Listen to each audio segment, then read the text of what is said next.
Good afternoon and welcome to the channel. Please subscribe, please follow. On this video, I'm going to tell you a little story on how I became a dice controller. It started with my girlfriend at the time wanted to go on vacation anywhere. We was talking about different sites and I was thinking it doesn't matter to me. Anywhere you want to go, we'll go. And she said, let's go to Las Vegas. And I'm like, at the time, I was 38 years old. I didn't gamble. And, I just didn't want to be around a young crowd. Because when I think of Las Vegas, I'm thinking about it's pretty much spring break. A lot of college people, just a lot of partying and drinking. I like to party, but, I'm pretty laid back, 38 years old. But she seemed like she wanted to go, and she'd been there before, and she just wanted me to go. So I was like, okay. Because at the time, I liked to drink. So I was thinking I can drink and, want nobody think that I'm an alcoholic. Even if it's like 12 o'clock in the morning, afternoon, I can just drink. So I agreed to go to Las Vegas, and for the first couple of days, that's exactly what I did, was drinking so much that I got lost on Las Vegas Strip. But the last day that we was there, we went downtown to Fremont Street Experience, and we started to, gamble a little bit. The first game we played was the roulette table, which I lost probably about $70 on that table, and I would never play it again. And then we got on the craps table, and I knew nothing about playing the game of craps, like nothing at all. I didn't know the rules. I kind of knew like the 7 was good, but it's bad at the same time. But I didn't know anything. And, this was like 5 years ago. When I was 38 years old, didn't know anything. But I was playing and I was just throwing the dice and I was doing good. And I was shooting for a long time, to the point where I gave the dice to my girlfriend. I was like, "Yeah, you could play too." And she was like, "No, you got to finish your game out." And after that little hand, I ended up winning. I ended up winning the money that I lost at the roulette table plus $30, and I was like, "Cool, this is nice." We went to another table, and I'm just looking around and seeing what's going on. At the other table, I just told them to put my money on 10 because that was my favorite number, 10. And I lost money on the second table, but it was just a fascinating game to me. I was just looking around like, this is a cool game. I never played it. You always see craps tables on the movies, people throwing the dice on the movies, but I never played it. So going to Las Vegas and playing it was a good experience. So I came back home. I actually have a casino that was right down the street from where I lived. I also had bars down the street from where I lived too. So one Saturday night I was bored and I was like, I got like $40 in my pocket and I'm bored. I'm either gonna go this way to the bars, have a few drinks, or I'm gonna go to the casino. And I really, for like 2 minutes, had a struggle on which way I was going to go. And I ended up going to the casino, and it was not like Las Vegas. The craps table was packed with people, and that's a little intimidating for somebody that never played before. It was a Saturday night. It's around 9 o'clock. The table was packed of people that were really intense on what was going on, and me. It was not really a time to be asking questions. But I got on the table and I'm looking around and I'm like just confused. So I sat down at the slot machine and I watched a video on how to play craps and what's the bets and all that. While I was sitting there, I'm hearing somebody in the back on the craps table applying the shooter because he kept shooting sixes. He hit like 3 6s in a row.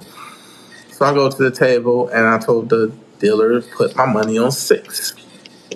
And sure enough, the guy hit like 2 more 6s.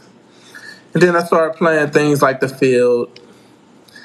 I wasn't even playing. I didn't even place a six. I played on the big six. They had like a box that says big six. You just put your money down on there. And it's like an easy little side bet that you can do without interrupting the game. So I made money off of sixes and I made money off the field. I probably made $70 that night. And I was like, wow. I went to the Waffle House and had a steak dinner. I was like, this feels good, man. This is like free money and free food. You know what I'm saying? So from that point on, that was 5 years ago. From that point on, I decided that I was going to learn how to play. Just watching different videos on the rules of the game. I mean, you gotta remember, I'm starting from scratch. I'm starting from not knowing anything at all at the age of 38. So I'm watching videos on the rules of the game, and then I'm starting to see videos on people that's teaching you how to set the dice, which numbers to put it on. We call it a dice setting, and each set has a name. This is the hard way set. And then I started watching videos with people that was teaching you how to hold the dice. These are the golden touch videos. He's teaching you, after you set the dice, there's a certain way you have to hold it. This is the 3-finger grip. They had a video on that. And they also had a video on how you should stand, how far your feet should be apart from each other, how your shoulders should be, and how your arms should be, where to stand at the table. They had great videos. And so before I went to the casino, I would practice everything they would tell me. And I would just continue to watch the videos, practicing the 3-finger grip and the throw. And after a while, I noticed that I was winning a lot more money. And then I kept more practicing, so I got more dedicated, and I started winning a lot of money. When I say a lot of money, I'm meaning like over $1,000 because, that's a lot of money to me. Sometimes I will only win like 300. Sometimes I'll win like 400. That's a good day to me too. And so as I'm getting money, the way I celebrate them big wins was I go to the strip club and just blow it all. Just throw it up in the air. I'm making it rain every time. And then one day I'm like, I'm tired of just wasting my winnings at the strip club. I think on 3 separate occasions I won over $1,000, and I went to the strip club and just threw it in the air. So I told myself the next time I win big, I'm gonna go to Golden Touch Seminar. They held them in Las Vegas. So I called up the Dice Dominator. I asked him, I was like, I want to do a private lesson. And he was like, the lessons are a lot. They cost a lot. I'm not going to say how much he was charging, but it was too much for me to afford. But he said, you can come to the seminar. That's another price. That was in my price range. So the next time I won big, I called him up and was like, yo, I want to go to the seminar. And he was like, okay, it's at this date in Las Vegas. So I went to the seminar, and it wasn't just Dominic Larazio, the Dice Dominator. He had a whole crew of instructors that would help you. And the first thing they was helping me with was the grip. That's why I tell people the grip is the most important thing. It's the most important thing. If you can't grip it, you're not going to throw it the right way. So I spent probably the whole day on the grip. I was throwing, but it always came back to the grip. How are you gripping the dice? Because that's where it starts. And, you got the three finger grip. You pretty much hold it like this. This is the thumb in the back, and my finger right here. Holding it in between the two splits of the dice. You can even grab it like this and place the other two fingers right there. You always got to put the sixes on the side to indicate where your fingers should go. If your fingers are covering the dots, you're doing great. And this feels really weird when you first do it. That's why you have to keep practicing and get the muscle memory to a down pat. So it's looking like that. And it's back there. I've been doing this for over 4 years, coming on 4.5 years, and I still need to practice because I need to get it down pat because I know that's the most important thing. Once you get this down pat, the shoulders. You got to make sure the shoulders are straight across, your arm is straight down. So that first seminar, that's what we learned, the shoulders and the three finger grip and stance. And after the first seminar, I went back to my local casino and I'm winning more money. Like I'm really seeing the results. Like, wow, this really works. You know what I'm saying? All I gotta do is practice and it really, really works. And I ended up going to 3 more seminars. The last one I went to was in Las Vegas. It was last October. And the next one I'm going to is in the ending of August. The end of August. That's gonna be in Tennessee. And that might be the last seminar I would need to go to as an advanced student. But I'm telling you, it's worth it. And what really motivated me to keep going was I was at the casino and I seen a person throw a 5-point fire. A fire is like a special bet you'll see in the middle of the table. It's kind of like a repeater or all tall, small bet, but the fire pays really good. You have to get 5 different points to get a fire. And the guy only had $5 on the fire and he hit it and he won $12.50. And I seen that and I was like, if I do that once a week, I would be great. I wouldn't even need to work that much. If I can hit a 5-point fire once a week, I'd be great. So that's really my motivation. I want to be in a position where I'm not working as much. My job is labor, tearing my body up. And, I'm spending a lot of time at work, a lot of time and energy. You're spending a lot of talent, your talent at work. You're not really getting paid enough for your talent. That's how I felt. I was getting paid pretty good money, but it's still not enough for how talented I am. I'm just a cookie cutter worker that's, you gotta do this, you gotta do that. Stay in line, we'll pay you. That's not really what life is about. Life is about, enjoying yourself, trying new things, traveling, meeting new people. So I was like, this is the thing for me. And plus, dice control is similar to an athletic sport.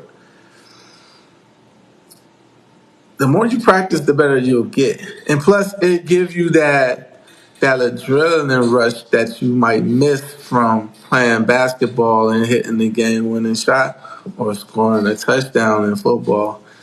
It'll give you that what you miss. I've been out of high school for a long time, so I kind of missed that. But I get that with shooting dice. So yeah, this is like the perfect thing for me or somebody that's ex-athletes. You would probably love it. But you don't have to be an ex-athlete to know this or learn it. And yeah, I think that leads me up to now.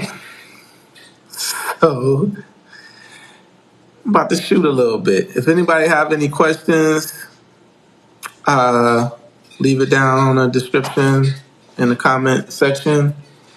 I'm about to go to the table and give you a couple of tips on what I've been learning at the seminars. Give you free tips because it costs me money. I'm gonna leave it just like this. Now I'm gonna flip it. This is a live stream. Thanks for coming to the live. Please follow me. Subscribe. Follow. Okay. Okay.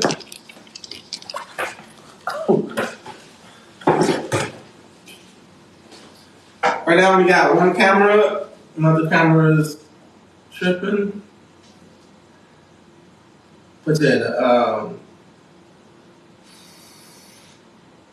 this is the full throw.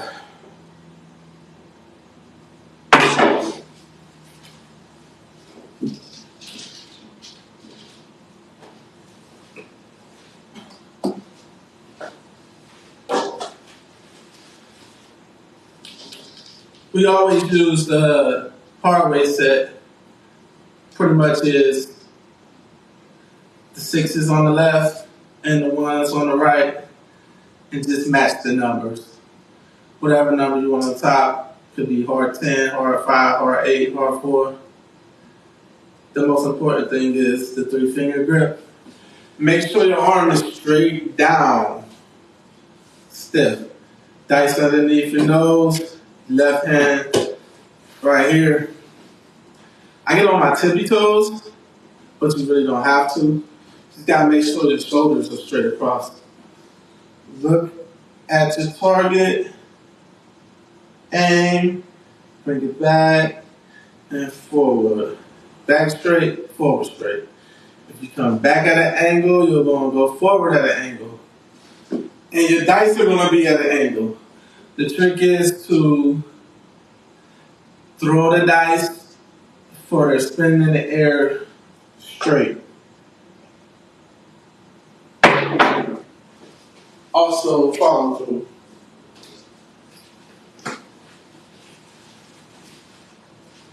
Can't forget the follow through.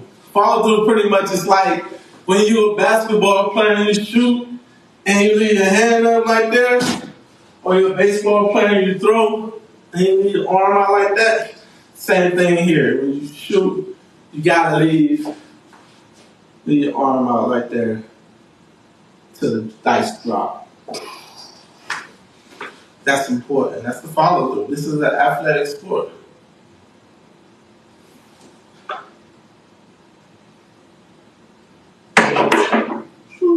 That's a hard 4. You know when you're throwing it right, when you feel the dice just rolling off the fingertips. That's how I feel just now. Dice just rolling off the fingertips. And the dice are spinning in the air also together. Want the dice to spin in the air together and hit the same spot every time.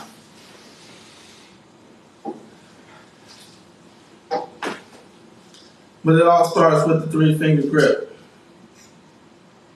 It all starts right here. And when you grip it, it's not a hard grip. You don't want to grab it really hard.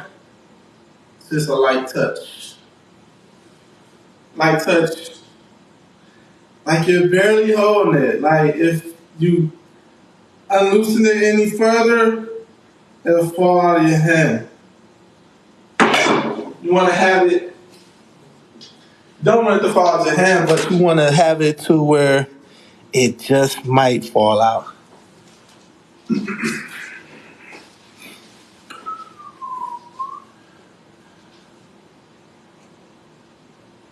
I'm about to move the camera after this.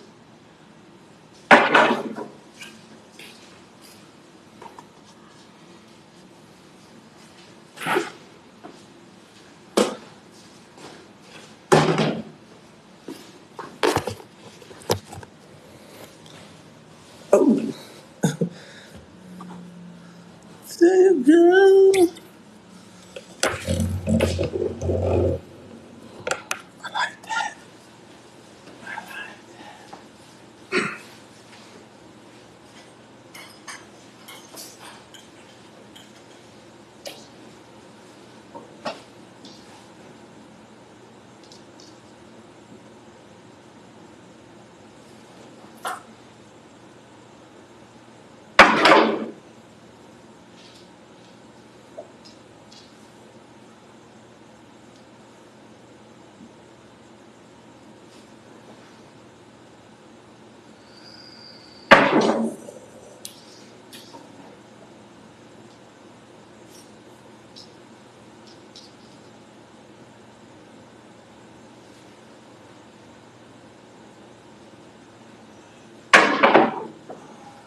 That's a good shot. It was over the 7. That's how it be sometimes.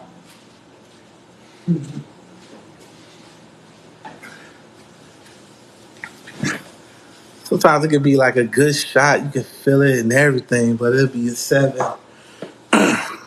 My other camera is not sticking to the window today for some reason. I'm gonna. I don't want to try because it'll fall. I'll be mad. It'll be mad. So we're dealing with one camera. I might have to buy a GoPro one day. But, you know, that angle that you're at, hopefully you can see the dice going in the air. And me keeping my arm up like that.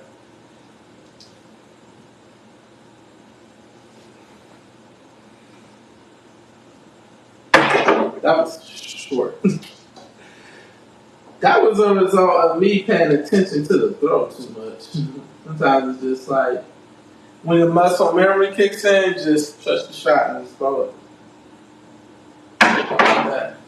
It's a hard floor. Ooh, looks so pretty. So pretty.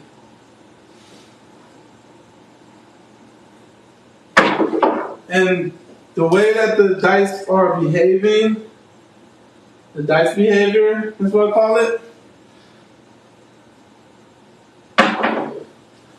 The way that the dice are behaving right now, I want to see that when I'm at the casino. Like if the dice are, if I go to the casino and the dice is just bouncing all over the place, or even bounce off the table, I've seen that happen before. You gotta leave that table because it's a bouncy table, and the bouncy table will lead to random throws. Random throws will lead to you losing money. So get out of there. My instructor will tell me not just to leave the table, he tell me to leave the whole casino. Just get out of there. And that's good advice. Because we have no control over a bouncy table. This is not a bouncy table. That's a hard table.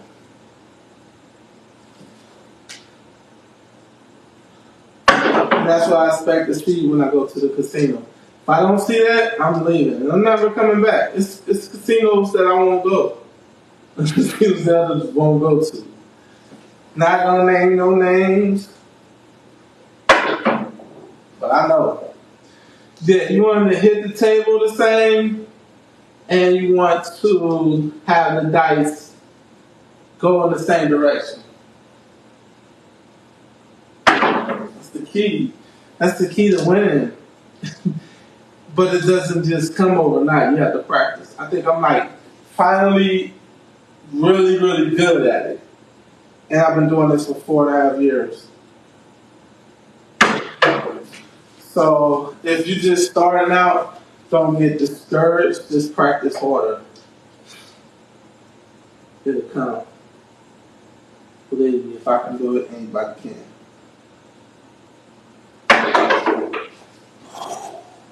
Hard fours is coming. I do like 2 hard fours. Like, what?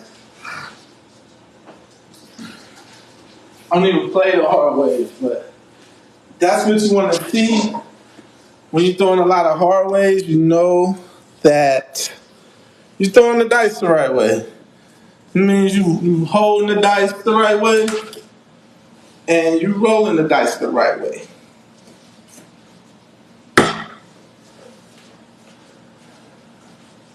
Anybody got any questions? Shoot.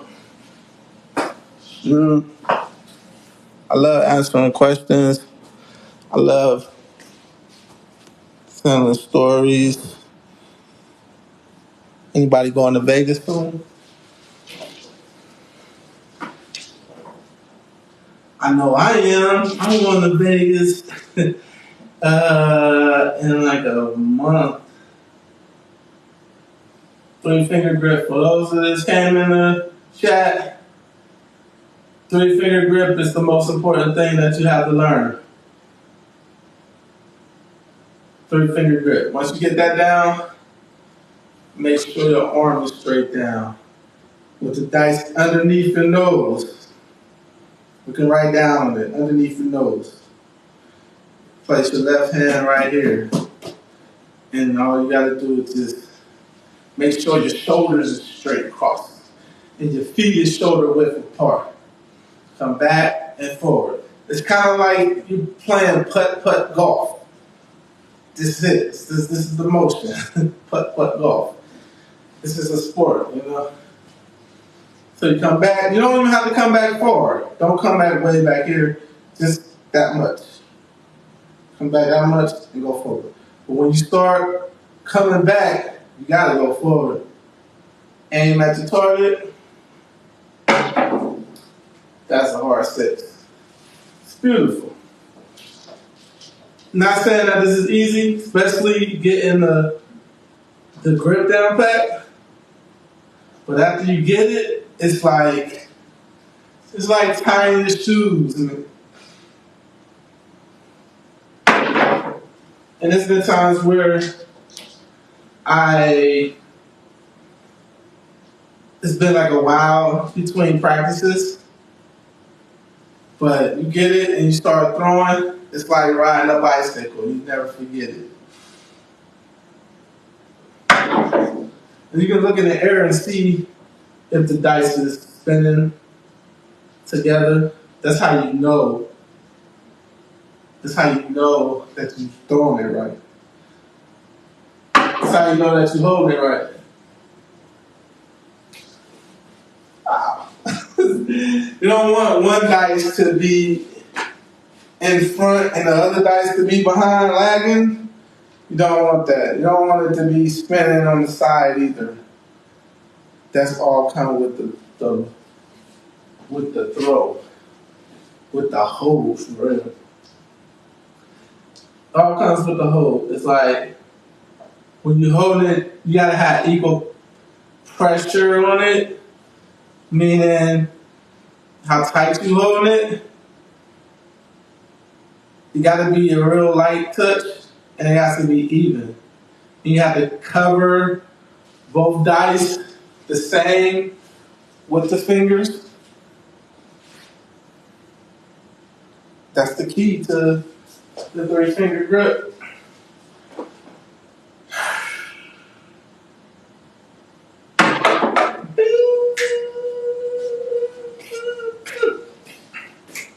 Any questions? Any questions out there? Because I'm ready to answer some. As soon as I get some water, I'll just put it over there.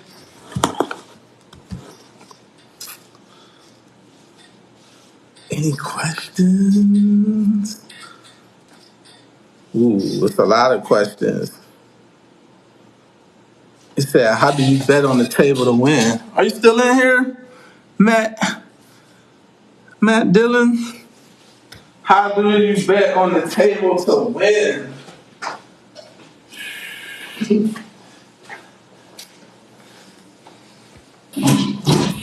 First of all, Matt, are you still in here? Because I'm going to talk to you.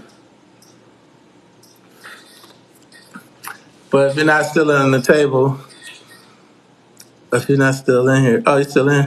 He said, "How do you bet on the table to win big?" Well, to win big, you gotta bring big money. You know what I'm saying? Like you can't bring $300 on to the table and expect to win. You have to bring some money. We call that your bankroll. You gotta have a big bankroll.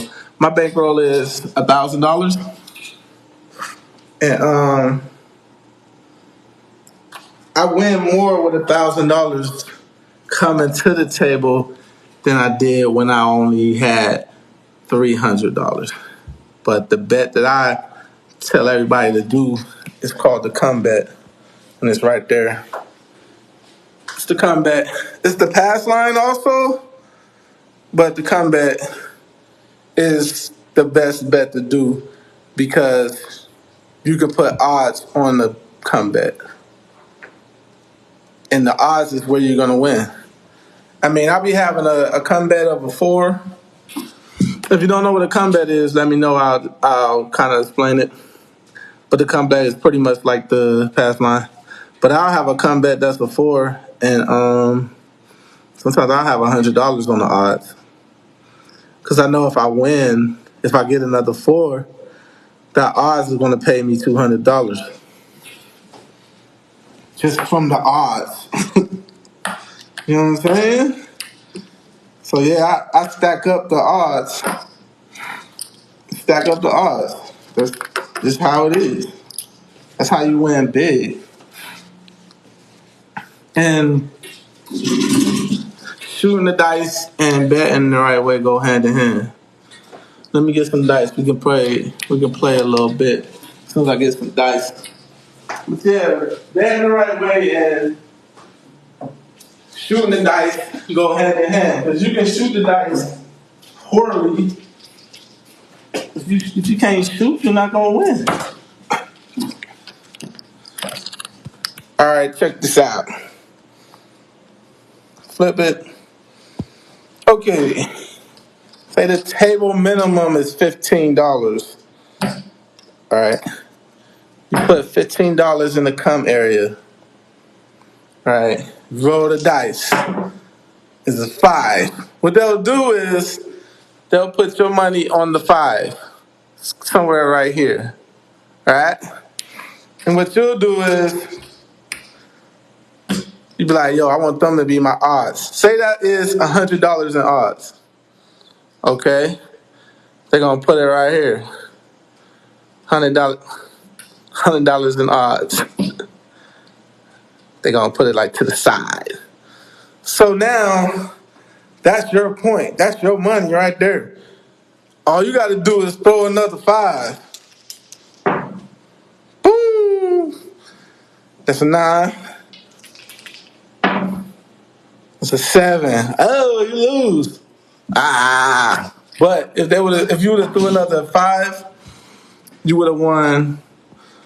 On the 5, it'd have been 1.5. Meaning, if you got $100 odds on the 5, they'll pay you $150. If you got $100 on the 4, they'll pay you $200. That's how I play. That's how I win big. It's nothing else. You gotta bring a lot of money to the table though, in order to win big. And the pass line is just the same. Is anybody here that's new to the game that never played before?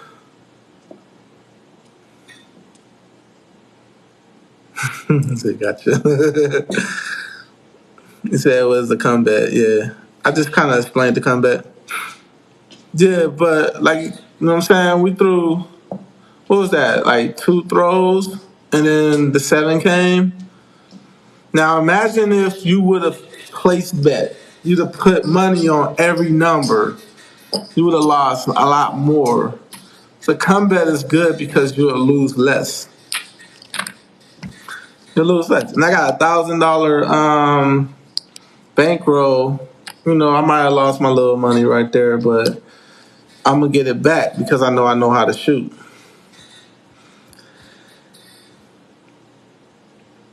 Okay, looking through some more questions.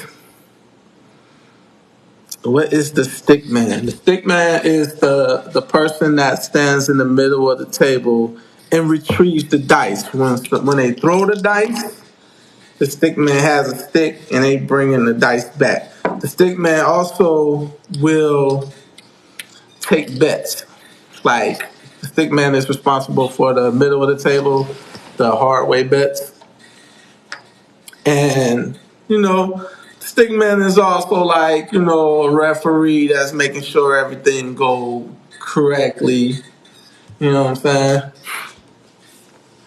How do you know when bets are being taken at the table? How do you know when bets are being taken when at the table? Not sure. Not sure. Welcome, King Ken. I welcome everybody to the chat. Thank you for stopping by. I'm trying to answer questions as best as I can. It's a lot. It's a lot of stuff to know, but once you get this down pat, you can have a good career at playing craps. Once you know what to stay away from, and I tell everybody, stay away from bets like this. The field bet. Everybody loves the field bet. You see where it say the field right here? Because look, if you roll a 2, a 3, 4, 9, 10, 11, and 12, you'll win. But the thing is, it's only a one roll bet. It's only one roll. So if you end up rolling something like a 8 or a 5, which I just rolled, you'll lose. The numbers that are in there are the hardest numbers to hit. Like the 12 is the hardest. The 2 is the hardest. That's why I say it pays double. The 11 and the 3 is the next two hardest numbers to hit. And then comes the 4 and the 10. And the 9 is a hard number to hit. You don't see the 5, 6, 8, and the 7 is not up in there. Let's say we roll 7. That's 2 losses in the field. This is just random throwing. What's that? A 7. That's 3 throws that are not in the field. That should let you know. Let's keep going until we hit a field number. Let's keep going. An 8, not a field number. That's 4 rows. A 9, you got a 9. So I threw 5 times. Only one number was in the field. Should let you know, don't play the field. People love the field though. Don't do it. Don't do it. Just trying to help you save some money. Maybe taking was the wrong word, but what is a good table etiquette? Okay. What is good table etiquette?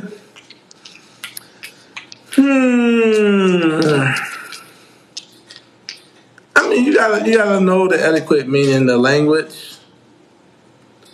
Can't be making up stuff. Never say 7 though at the table, because people are superstitious. Never say 7 ever. We call 7 red, big red. So if you can't do math fast, stay away. I can't do math fast. I'm actually still learning. I'm about to follow you, Richard. Richard Henry. You got a property account. Can't bet with anyone. That's true. You can't bet with anybody. You can't bet with anybody. Like if I see somebody rolling like this, I'm not putting my money on the table because it's random. No.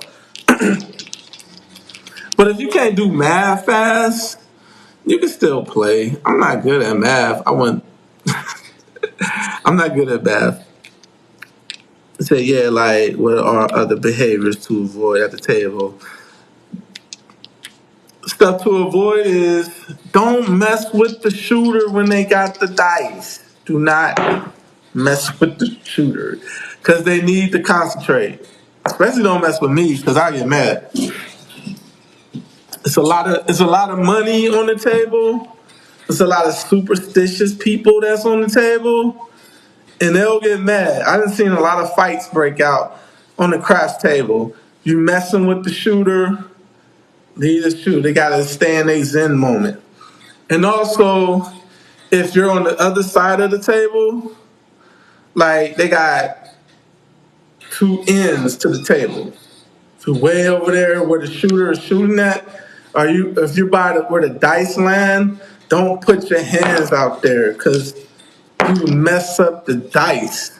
And people, I've seen a lot of fights start because people had their hands hanging down on the table. Like, get your hands out of the table. Crazy. The more things that the dice hit, the more random it'll get. And can't be having that. I mean, I've seen grown people fighting because their hands hitting the table. Um, Other behaviors would be that's a bad behavior. A good behavior would be to tip the dealers. You can put like $1 for the hard ways. I tip on the pass line. Like I have my money on the pass line, and I'll put like $1 next to it to indicate that's the dealer's money. So tipping is good, or you can just give them $5. Hey, $5 for the dealer. There you go. Put $5 in the field for the dealers. You know, they love that. Another bad behavior would be to man. It's a lot of bad behaviors. If this is a bad behavior that I kind of mentioned, but it's different. When I say don't bother the shooter, it was a guy. He was at the casino rolling good, and I was happy because I had money on the table. He's rolling good. And then his wife comes up and tells him something in his ear. And I was like, oh man, it's over. Over. They had like a 10-second conversation. And I was like, it's over. He's gonna throw a 7. And his next roll was 7. I'm like, oh my God. Don't mess with the shooter. Please don't mess with the shooter. Said people who drinking. That's another thing that I didn't want to say it, but people go to the table, they drunk, they getting loud, or they be bumping into people, they be messing up the bets, got the dealers in a confrontation about betting and stuff because you drunk, you don't remember where you put your money at.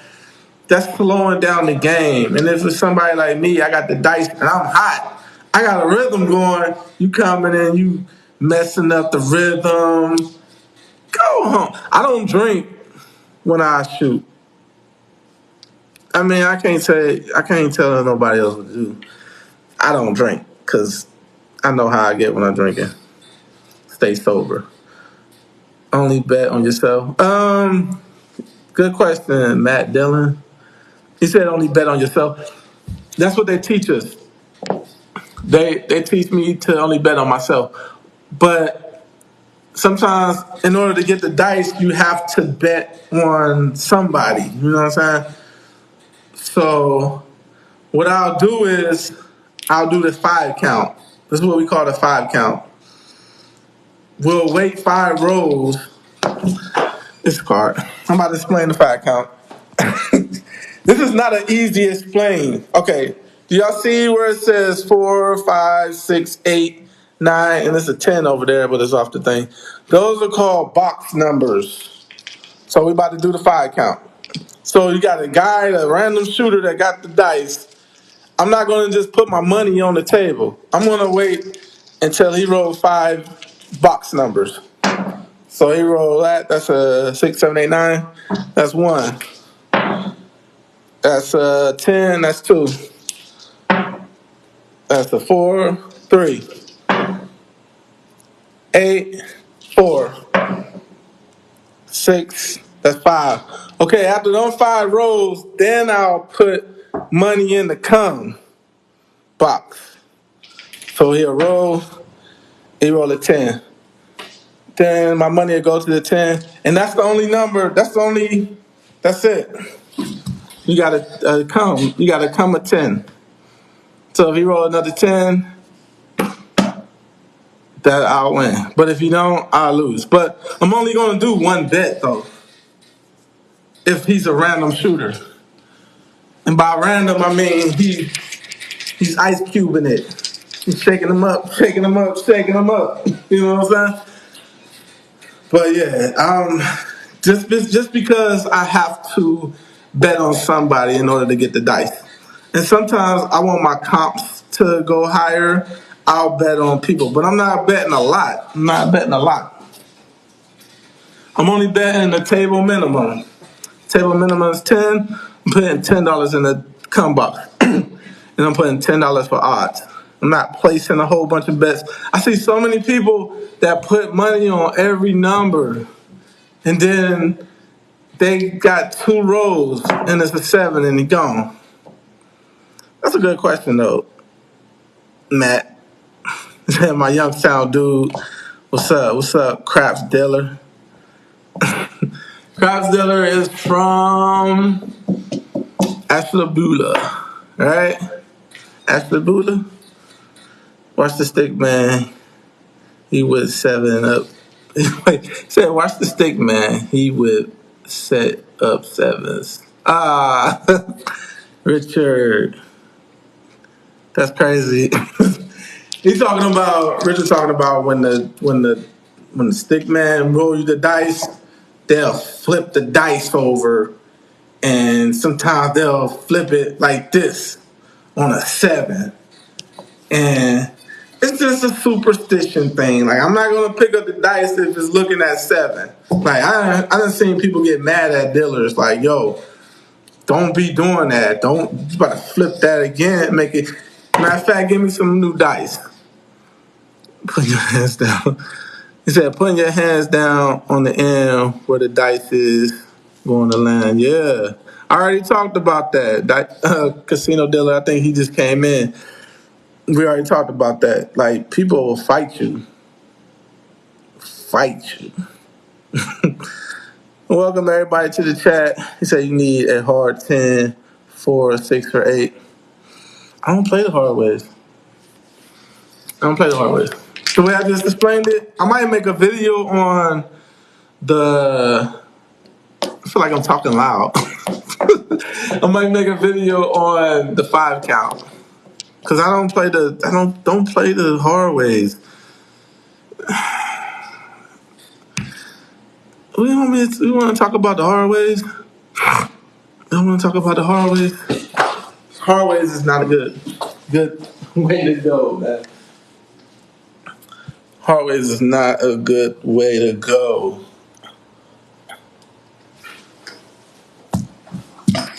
Hard ways.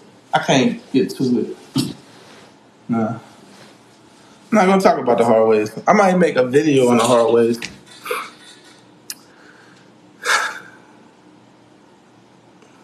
So I just play. He said, "What all do you play?" I just play the combats. I play the pass line and the come. That's it. Now I will play a special bet that's in the middle, like all tall, small, repeater bet, fire bet. I'll do that, but I know it's a bad bet. I know it's a bad bet. I just do that because sometimes I get bored. You know what I'm saying? So I put like $5 on the fire. And a lot of times if I hit the fire, I'll get mad if I don't have no money on there. But this year, I'm $40.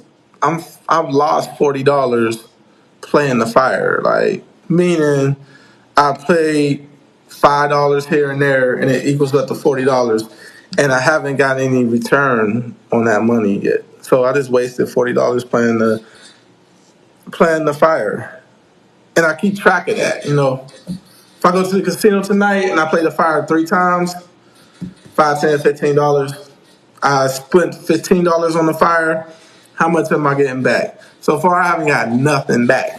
I done played $40 on the fire. You know, I could buy with $40. And you can do that with the field and the hard ways. I won't do that because I don't play it. I won a lot of money on the hard ways. It's just, Richard, you were probably right. You probably have won a lot of money on the hard ways, but long term is not a good bet.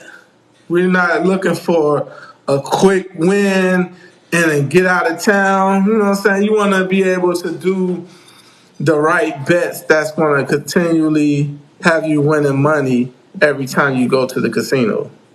And doing the hard ways is not the way to go. I know I'm over time. We got a time limit. And I'm like, past time. He said, if the hard ways are coming. You don't know. Like, it's a soft six will come way before a hard six will come.